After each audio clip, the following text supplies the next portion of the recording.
Welcome back to Seniors Can We Talk? Say hi, Polly. Hi, I'm so everybody. glad you're here today. I miss you when I don't see you. Polly and I are excited to have this opportunity to talk to you guys today. So please pull up a chair, grab your favorite beverage. You might need a box of tissues today. And it's not because we're going to talk about something sad. But you are going to need some pom poms because we are breaking up with ageism today. Now, Polly and I were chatting about how we thought this month's conversation would go, and I shared with her that I have done some education on ageism, especially with seniors, because not only can it affect them socially, but since I work in the health field, I can really see how ageism can also affect seniors with their doctors. So I want you to know Which today. is us. Us. Yeah, We're both seniors. yes, of course we are. I remember my aunt saying, the medical records say that I'm a 74-year-old white female, but I just had no clue who they were talking about because I did not see myself that way. So, yes, let's figure out what ageism is and how we need to break up with that today. So, the first form of ageism is institutional, and that could be policies and actions that promote ageism. So, I had a friend who was working for a retirement community, and she told me that when the new owners came in, they told her that she was too old for her position. And she told them that that was against the law. And they said, we don't care. So I had another friend recently who said that she had been looking for a job. And she said, Linda, how did I get to be this old? I'm having a really hard time finding a job. And all I could think about was, you're younger than me, girl. So, institutionally, in corporations or in other parts, we're just, we might confront. I went through that too. Did you? hmm Yes. Yeah, I got laid off when I was about 63, and you could just tell, companies are saying, well, a couple of years and she'll be on Social Security. Yes. I always say that's the easiest way for companies to figure out where they can cut expenses. And you know who's Mhm. making more of the payroll than other people are. Right. So they have the right to do what they want to do, but all I'm saying is we need to spot it so that we know how to combat it. And then there's interpersonal ageism, and that really occurs in social interactions. And the example I like to give is the annoyance I see on young people's faces when a senior does not know how to work their payment terminal. Now, in fairness, they're all different, right? But the other day, I did see a lady pull out her checkbook, and she was of advanced age. And the clerk said, Ma'am, we don't take checks here anymore. So I knew that was coming. So I took a deep breath, standing in line behind her, and I'm like, they're going to have to help her with the terminal or I'm going to have to step up. So there's interpersonal, he thought she was old and no, go ahead. I There's can see you another want to one. say There's something. another one. And it just gets my hackles up. Where was I? Where was I? I was just, oh, I just had some surgery the other day when some little girl comes up to me and says, "Oh, honey, we're going to take care of you," or "Oh, sweetie, it's okay," like you're a baby. And I actually stopped. I said, "I am not your sweetie. I am not your baby. My name is Polly." Oh, wow. But that just, Yes, haven't you yes. ever had, well, Oh, well, you're yes, not, I've had I'm it. 80. So in my 80s, yes, I don't like being called like treated like I'm a baby or some kind of a, you know, imbecile. I know. So I went from ma'am, okay, and now it's honey, sweetie. So I don't know what age you get the shift from ma'am to honey sweetie, but yes, those are interpersonal things. Or Polly and I talk about this. We were talking about it at a networking meeting. We walk into a large room, you can see it's mostly young people, and you just all of a sudden you're like, okay, are they going to be open to receiving a person of age into their group?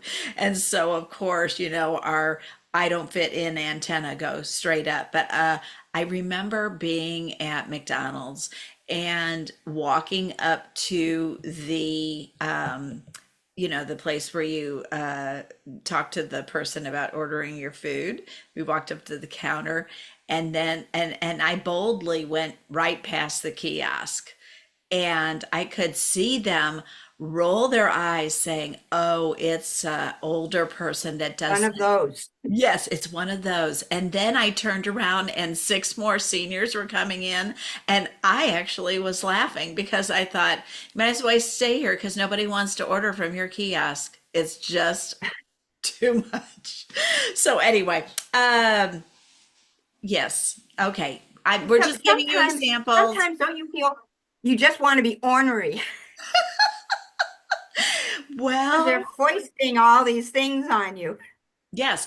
Way back in the day, and I talked about this in one of my podcasts, is that Medicare put everything on the internet. So when everybody on Medicare had to shift to prescription Part D, nobody was on the internet yet. Not a lot of people weren't. And so they were wondering why people weren't signing up. Well, they just didn't have internet access, or they didn't have the technical knowledge to do that. So, that can really wreak havoc. But that's okay. We know those things exist, and we, don't like them too much, and we might be able to say something or work past that. But the one that really does us the most harm is called interpersonal ageism. And that is the one that we're going to try to break up with today. That's the one that we're going to try to kick to the curb today. But that's when you allow those negative senior stereotypes or those thoughts or words creep into your life, and that you really start to believe it's true. I have been in marketing and sales like Polly for years, and I built my marketing career on personal relationships, not electronic marketing. All right. And I'd never done a podcast. So when I really felt the urge to start a podcast, that there were some thoughts that came into my mind, like, how in the heck are you going to pull this off? And if I didn't have those thoughts, other people were having them too. Like, how's she going to do this? But their comments didn't bother me. It was my comments, my self-defeating comments that were starting to get into my head. So when I shared some old lady thoughts the other day with Polly, she goes, "Oh my gosh, Linda, those are old lady thoughts. That's like ageism, and you got to break up with those thoughts." So I just need to know, listeners that have joined us today, if you're holding hands with ageism, the kind that is internal, that you say to yourself in the small, quiet night or daytime, or as you're trying something new or thinking about trying something new. Um, if you've ever caught yourself doubting yourself and your abilities as you age, you might be holding hands with ageism. Do you ever let yourself get down because of your age or even your limitations? And if you find yourself avoiding new activities or developing new hobbies because of your age and your limitations, Polly's got the cure. Don't you, Polly? Well, I certainly have some good ideas. Well, good. I'm so 'Cause- glad. I'm so glad. So, um, tell me your story. How did you kind of recognize this in yourself? Okay. It was about 4 years ago that I came across the Tiny Habits method that was published in a book by a professor at Stanford University. And he specializes in an area of neuroscience and behavior change. And the book is called Tiny Habits. And I was so enthralled with it because I've always had an interest in motivation. Like Linda, I've been in sales and marketing most of my life. And when I saw his theory and gained a bigger understanding of how my brain was really getting in my way, but it's not that I had a brain that wasn't functioning right. It's just that I didn't understand how my brain was working and how Mhm. to manage my brain. I was so enthralled that I immediately thought, I mean, I went straight to, I need to share this with other people. I want to become certified.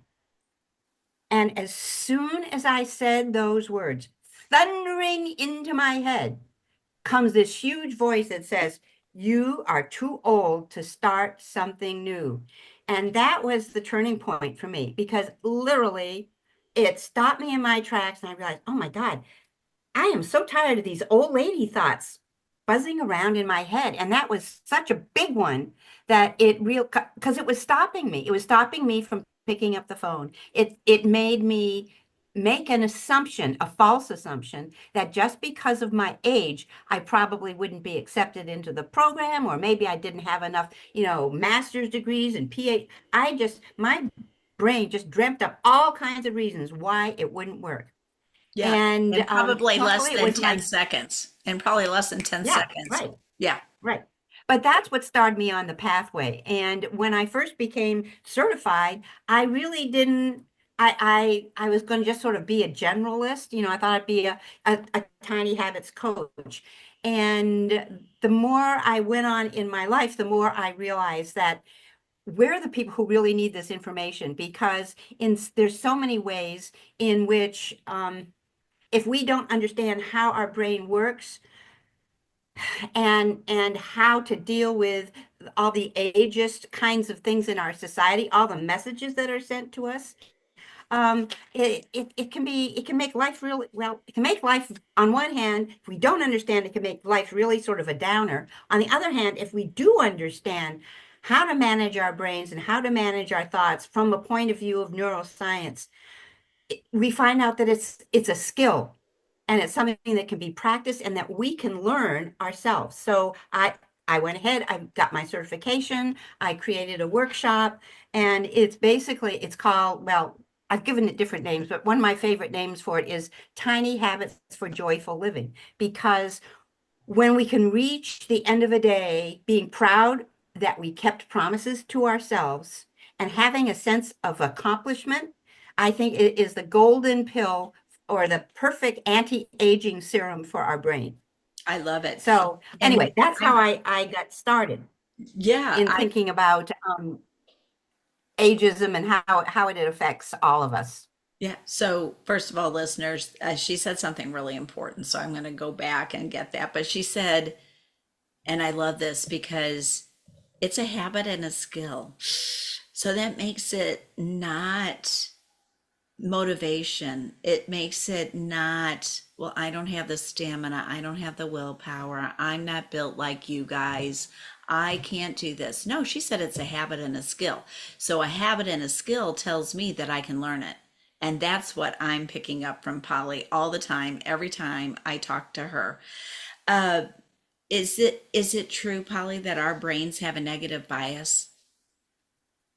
That's the starting point for all of us, is to realize that the earliest development of the brain was, and I look at it really as it's an operating system. It's a supercomputer. Mm-hmm. And the earliest version of this particular operating system was built for protection, to Okay. protect us from lions and tigers and bears. So it is automatically going to scan and look for problems. And our brains, as they developed more and more and we evolved, became more and more sophisticated. The brain is basically built to solve problems. And here's the thing. And I think this is really a key point, because one of the things that Linda was mentioning here, and let me find it in my notes, but she mentioned earlier something about, let me see, I've got it here. Da, da, da, da, da. Do you find yourself avoiding new activities? or new things. And what neuroscience says, contrary to what we may have been raised thinking, neuroscience says our brains need stuff to work on. It needs problems to solve. That's what keeps the brain going. And the brain is always learning things all the way up until the day we make our transition. But if the brain doesn't have something out there in our environment to work on, guess where it turns? It turns inward towards us, and it looks for negative things inside us. Oh boy. And just think for a minute. Have you ever wakened up at 2 o'clock in the morning when your brain is just on automatic pilot? Are you thinking happy thoughts? Not generally. When the brain's on automatic pilot, it is looking for things that didn't work, things that could have been better, things that might be done, things that could happen, things that might happen. It's looking for all the scary things. So that is if we just understand, it's not that we are weak-willed or that we don't have enough determination or motivation. Just understand that from the get-go, the brain, unless it's given other directions, it is going to look for the negative. So that was a huge awareness for me. So what I'm going to do is just look at some of these. There was 3 things that Linda talked about a little while ago. The 3 keys to sort of shrinking and allowing society's assumptions about aging to make us feel smaller. And the first one, it says, do you find yourself avoiding new activities or developing a new hobby? Avoiding it because you're too old. Well, first of all, just understand that our brains are built for problem solving. And so actually, instead of shrinking away from trying new hobbies or doing the same old thing all the time, having a new challenge and starting new things is probably one of the best anti-aging pills that we can possibly take, because our brains need something to do, something to look forward to, instead of ruminating about the past and worrying about the future. So Okay.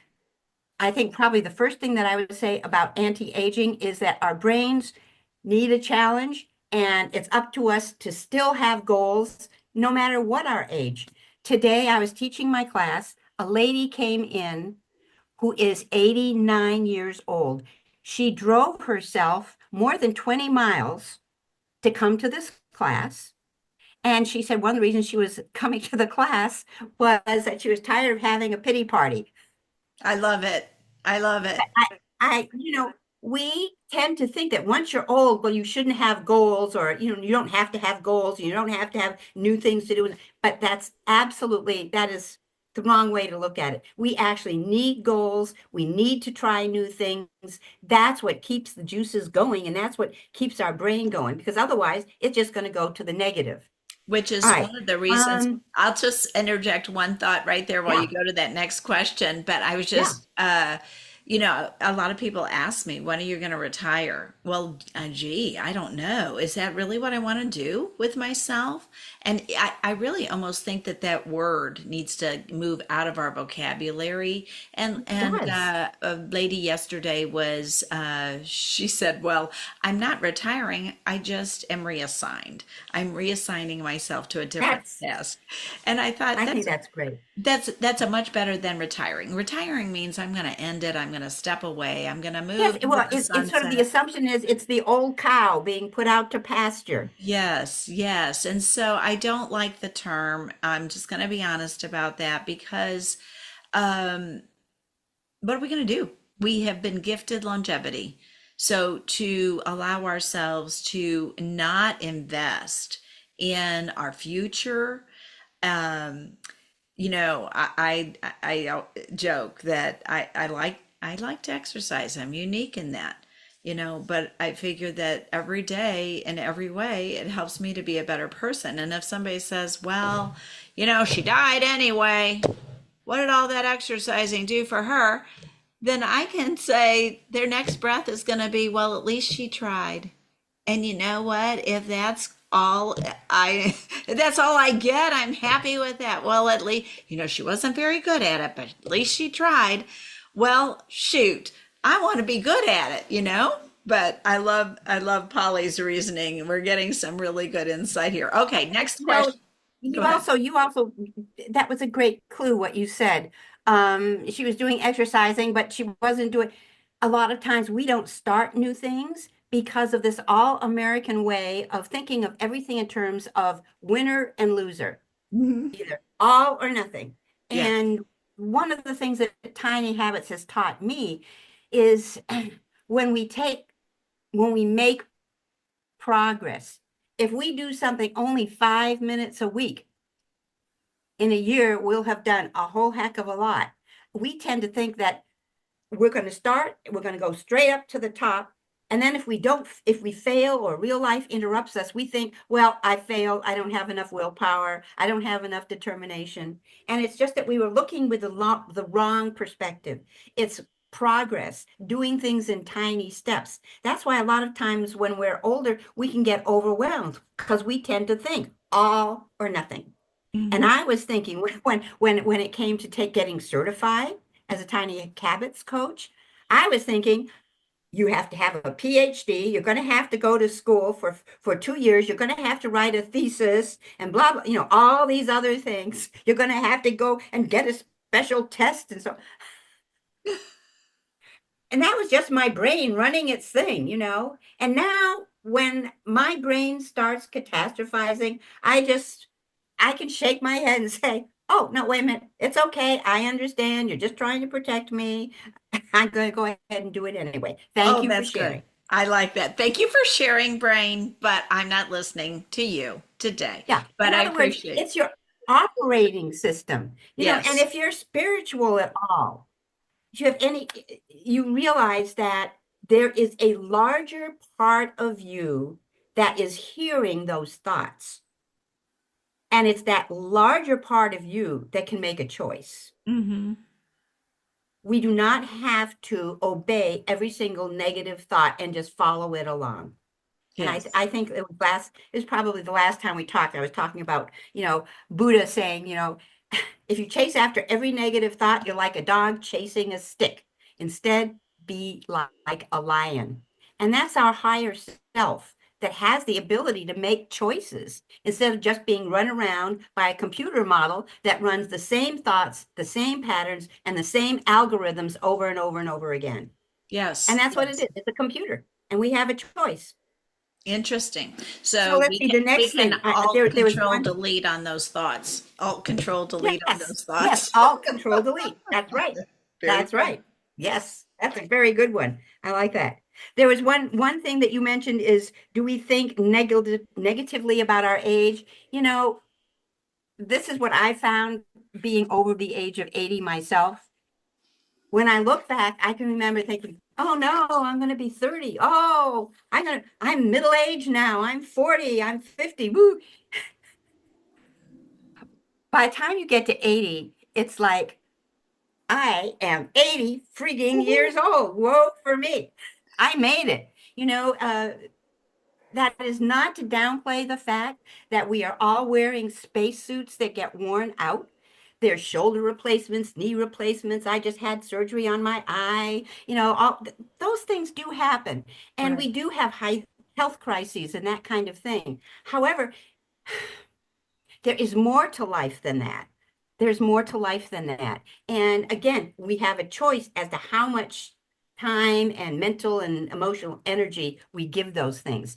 There are times when we are in crisis, but it's when we're in crisis that if we take things a tiny step at a time and get to the end of the day thinking, I took my pills, I did the things I was supposed to do, and I got through the day, one more day and one more day closer to recovery. That's much better than saying, well, I'm just old and now I'm going to have this knee replacement and life is just going to be terrible. Yes. Yes. But that's That what the kind of negative thing. bias, that's how we're wired. Yeah. That's what we do. So what are some tiny habits that we can incorporate with this? I know Okay. So that we can. I created a couple of tiny habits just for us. Thank you, All Polly. right. I knew you'd help us out. So one of the things I have noticed is as an older person, when I get together with friends for dinner, and I do that at least once or twice, at least a week, there is a tendency, and we all started noticing, there was a tendency for the whole conversation to be about doctor's reports. And so we decided to go in a different direction and to be a little bit more conscious of that. And so what we do is, and this is a tiny habit. When I meet with friends for social events, we will limit conversations, health conversations, to 1 minute each and smile because we are much more than our medical records. Or the And to situation add that's to that, going on. Yeah, I to agree. add to that, on Amazon or any other, I'm sure there's lots of other internet stores, you can get conversation cards. I carry conversation cards, a whole pack of them in my purse all the time now. And what's interesting, and again, this is another neuroscience thing, random input generates all kinds of creativity. So we pull out these conversation cards and it'll say like, what was your the best date you ever had when you were in high school? Or what was your favorite meal when you were growing up? Or different, it just asks random questions and it makes the conversation so much more interesting than spending the whole time talking about health issues. That's not to say that sometimes somebody really needs emotional support because they're going through a crisis. I'm just referring to everyday conversations. It's so easy for us to talk about the last doctor's appointment. And I would say minimize it because our life is more than doctor's appointments. Yes, So that's one tiny habit. and I think This, sometimes too the people think, second, I was going to say that sometimes people think, well, what am I going to say when I'm in a group? Or, I got nothing going on, nothing's really happening. But having that conversation starter can be a really cool thing. yeah, it is. And, It is. and And there's it's really all a kinds sales of them. There tactic. are all kinds of them that have been Yes. developed. And I just choose some of the best ones. I just keep them in my purse. And Yeah. whenever we sort of we're just talking about the same old thing, that's what we go to. So that's Good. one tiny habit. Here's another tiny habit. Oh, it's about the conversation cards. It says, after I finish seeing this video on YouTube, I will check out some conversation cards on the internet. So there's your second tiny habit. It's There you when go. you finish watching this, go and see if you can find some conversation cards. And Yes. then here's another one. After lunch, I will explore one new activity or subject that has my curiosity for at least 5 minutes and pat myself on the back for trying something new. And again, it's just to open ourselves up to new possibilities. Our brain loves new things. Um, it was built for that. It was built for exploring, built for problem solving. So if we just go day after day, like in the COVID syndrome, where every day is the same, and that is a perfect prescription for really getting depressed. Yes. And Yes. I think, all of us have had an experience where we've seen some people go through trying times and manage to be resilient, and other people, they really have a difficult time. Much of it is on what we choose to focus on. I mean, and the most basic tiny habit that I can share with you at this moment is, and that is so easy to do, is simply when you get up in the morning, say to yourself, something amazing is going to happen today. Maybe the amazing thing is that you're going to see a daffodil. Maybe the amazing thing is that you'll hear from a friend. Maybe the amazing thing is that when you pull into the gas station, you're the first car in line. Whatever it is, but look for amazing things and they will be there. Look for sad things and we'll find lots of those too. It all is our choice. Now, Polly is That gonna, makes sense? yes, it does. It does. Polly is going to have a special privilege of going to, did you say it was Boston, where Oh, to Boston. Mel Robbins, Yes. the author Hmm. of Let Them, the new Let Them Theory book will be there, but I think she also has another book. I was looking online that one way to change your There's the thinking. 5 minute series one.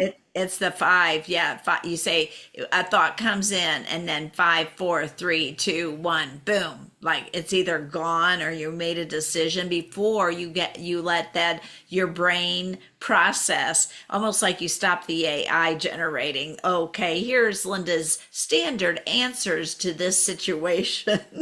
And for those that don't know what AI is, it's artificial intelligence. And so now that does is it scans things and then it gives you a synopsis. So if I say, I'm going to start something new, my brain scans my operating system and says, you're too old. You don't know the subject matter. It's going to be so difficult. You don't have the time for that.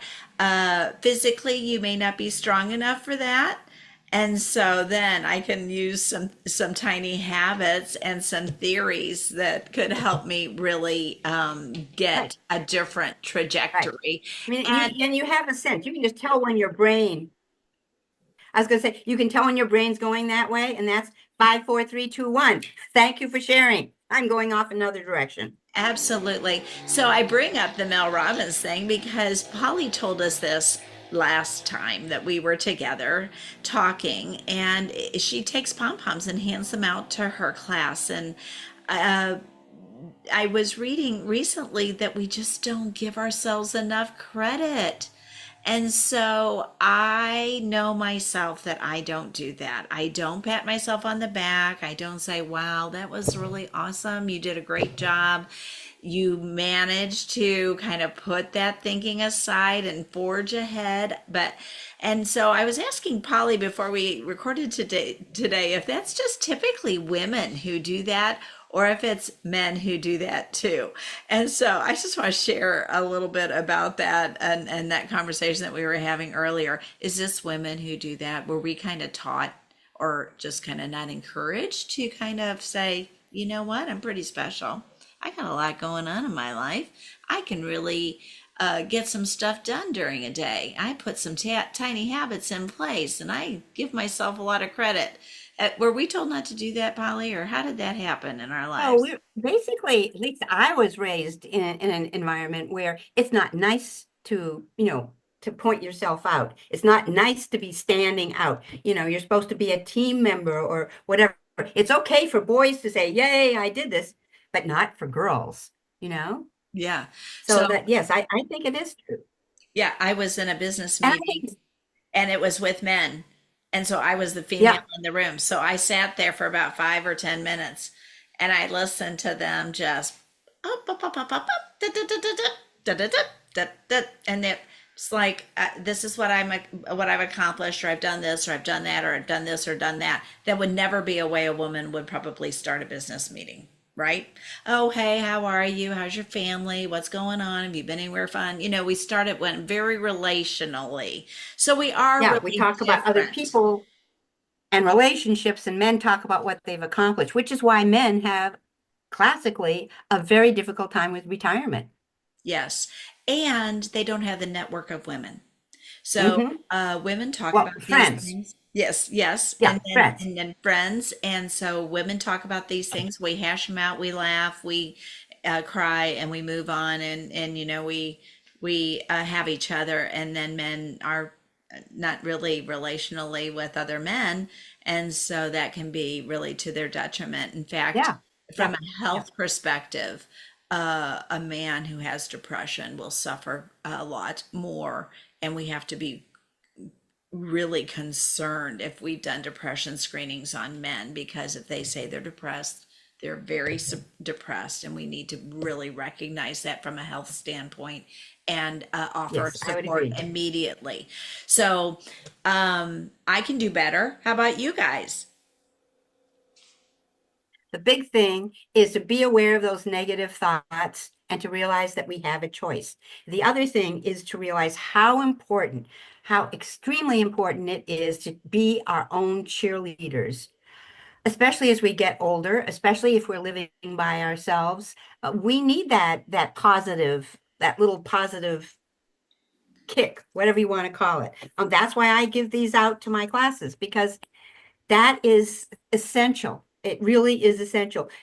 When they did studies on how do people create new habits and new behaviors, they discovered that it was not rewarding yourself with, an ice cream cone. It was not doing it for 30 days. It's your emotions.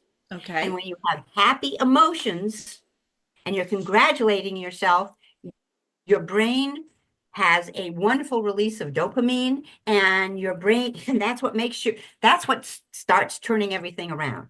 So be Awesome. very aware of when your brain is going over towards the negative, and realize that you have a choice, and you can say, thanks for sharing, but I'm moving on. We're Or you can moving count on. down.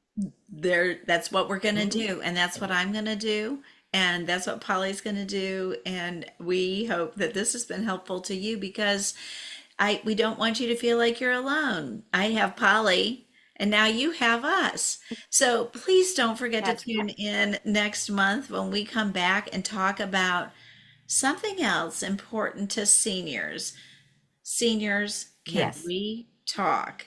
And then please look for Polly's website. It is thrive-65.com. And Yeah, thrive after 65. that's right. I'm sorry. Thrive-after65.com. Thank you, friend, for that. Right, right, And of right. course, And then there's Linda. Linda has a wonderful podcast and is full of practical and useful information. And her podcast is called Aging in Place, Strategies and Answers. Is that also published on YouTube too? yes, Or you is it can. just strictly a podcast? It's You can a do it on YouTube also, just like podcast. this. Some of my interviews are on Mhm. YouTube, but all my seasons. Most are on the podcast. Mhm, Okay, but it's absolutely. very practical, and it's really oriented towards those of us who are really making a choice to age in place. And I think Absolutely. that's really important information to have. So thank you, and thank you, Linda, for sharing your time with me. I love it when we have these opportunities to talk about the good side and the blessed side of having the privilege of being over 65. Absolutely. Friends, please take a moment and share this podcast with a friend who needs to know that you can live your best life at any age. And Polly and I are certainly trying. Join us again next month. Are you interested in learning more about tiny habits? Look for Polly Lemire at thrive-after65.com. You can learn more about aging in place, strategies, and answers by looking for my podcast wherever you listen to your favorite podcast.